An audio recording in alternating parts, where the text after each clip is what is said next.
तुम्ही ही बातमी वाचली किंवा ऐकली का? अदानी ग्रुप 60 पेक्षा अधिक हॉटेल्स बांधत आहेत. समजून घ्या याचा काय अर्थ आहे ते. अदानी ग्रुप किंवा अदानी कंपनी हे नाव ऐकलं की तुमच्या मनात काय येतं? Ports, airports, power plants, infrastructure, बरोबर ना? पण आपल्यापैकी बऱ्याच लोकांसाठी ही बातमी ही आश्चर्याची गोष्ट आहे, नाही का? की अदानी 60 पेक्षा अधिक हॉटेल्स बांधण्याचे प्लॅन करत आहेत. 1-2 लक्झरी हॉटेल्स नाहीत किंवा फक्त एखादं एक्सपेरिमेंट म्हणून पण नाही. संपूर्ण भारतभर 60 पेक्षा अधिक हॉटेल्स. तर याच्यामध्ये खरी विचारायची गोष्ट हॉटेल्स का ही नाही आहे, तर खरी विचारायची गोष्ट आहे की अदानी काय पाहतात त्याच्यामध्ये की जे इतरांना दिसत नाही आहे.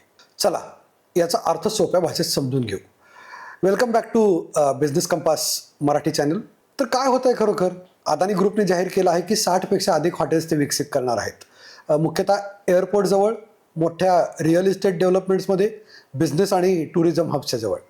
तर ही हॉटेल्स असतील प्रीमियम ते लक्झरी प्रकारची.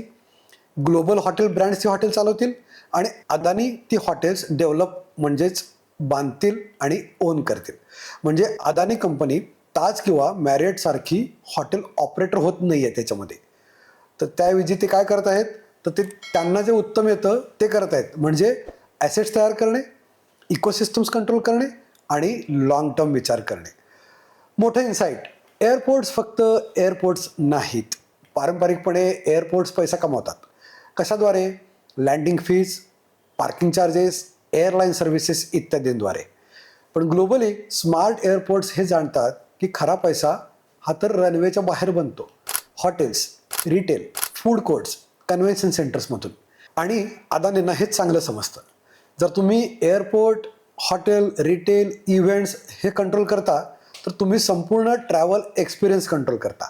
फक्त प्लेन्सच्या लँडिंगवर अर्निंग नाही, तर बाकी इकोसिस्टममधल्या व्यवसायातून 24/7 कमाई सुरूच राहते, अगदी फ्लाईट्स डिले झाल्या तरी. आणि हॉटेल्स हा एअरपोर्टचा नॅचरल एक्सटेन्शन बनतो. 60 पेक्षा अधिक हॉटेल्स का? इतकी मोठी संख्या का, असा तुम्हाला प्रश्न पडला असेल. तर भारतात हॉटेल्स मुळातच कमी आहेत. डिमांड वाढत आहे.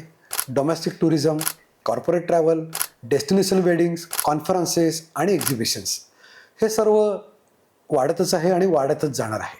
पण हॉटेलचा सप्लाय मात्र तितका नाही आहे, तो कमी आहे. आता अदानींना ॲडव्हान्टेज काय आहे याच्यामध्ये? तर त्यांच्याकडे आधीच एअरपोर्ट्स आणि शहरांजवळची जमीन आहे. लँड हा हॉस्पिटॅलिटीमध्ये सगळ्यात कठीण भाग असतो.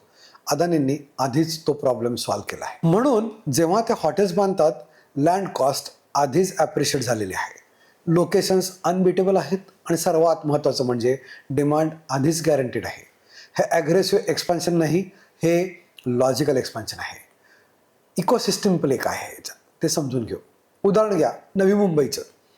अदानी बनवत आहेत massive international airport, commercial real estate, retail zones, event spaces आणि त्याभोवती मल्टिपल हॉटेल्स. हे एक सेल्फ सस्टेनिंग इकोसिस्टमचं उत्तम मॉडेल आहे.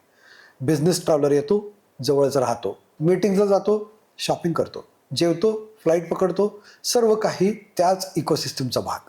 ही केवळ हॉस्पिटॅलिटी नाही, तर हा एका सिटीच्या इकोसिस्टमचा भाग आहे. आणि हीच अदानींची कोअर स्ट्रेंथ आहे.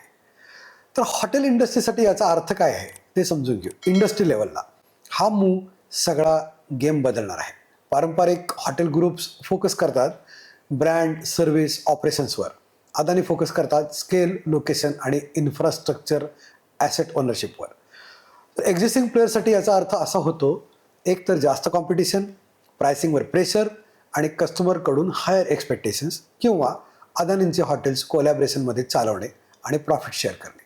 कस्टमरसाठी याचा अर्थ काय आहे? तर जास्त premium options, better connectivity, integrated travel experiences आणि बरेच काही.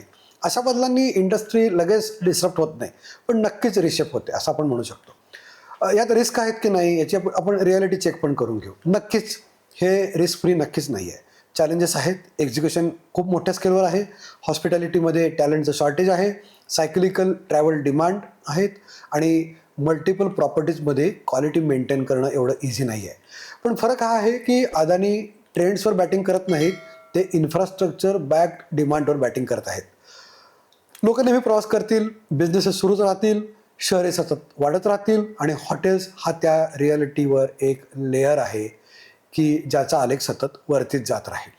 थोडक्यात काय, म्हणून जेव्हा तुम्ही ऐकता की अदानी 60पेक्षा जास्त हॉटेल्स बांधत आहेत, त्याचा डायव्हर्सिफिकेशन म्हणून विचार करू नका. असा विचार करा की एक इकोसिस्टीम त्याच्यातून ते पूर्ण करत आहेत, इन्फ्रास्ट्रक्चर मॉनिटाईज करत आहेत आणि एक लॉंग टर्म गेम ते खेळत आहेत. अदानी हॉस्पिटॅलिटीमध्ये प्रवेश करत नाही आहे, तर ते हॉस्पिटॅलिटीला आपल्या इन्फ्रास्ट्रक्चर व्हिजनमध्ये ॲब्सॉर्ब करत आहेत आणि त्यामुळेच ही मूव पॉवरफुल बनते. या व अजून अशा माहितीपूर्ण व्हिडिओसाठी बिझनेस कंपास मराठीसोबत राहा आणि अशा कोणत्या मोठ्या कॉर्पोरेट मूव्जवरती तुम्हाला व्हिडिओज पाहायला आवडतील ते जरूर सांगा. भेटूयात पुढच्या व्हिडिओमध्ये. धन्यवाद.